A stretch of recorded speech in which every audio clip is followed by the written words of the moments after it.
How to log in with Apple on the Splice. If you want to use this Splice and want to connect your Apple ID and don't know how to do it, then don't worry.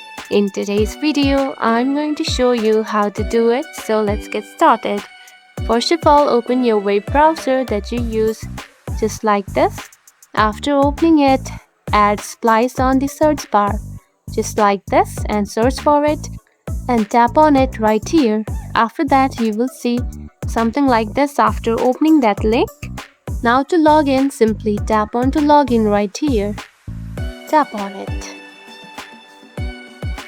Then here you can find continue with Apple. Now to log in or connect to the Apple ID, tap on to continue with Apple, just like this. Now add your Apple ID, just like this, and tap on to this arrow right here and tap on to continue with password, or you can simply sign in with the passkey and tap on to this arrow, and after that you will log in with your Apple ID.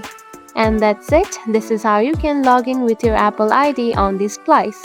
It is a very easy process, right? If you found this video helpful, don't forget to like and subscribe for more tips. Thanks for watching.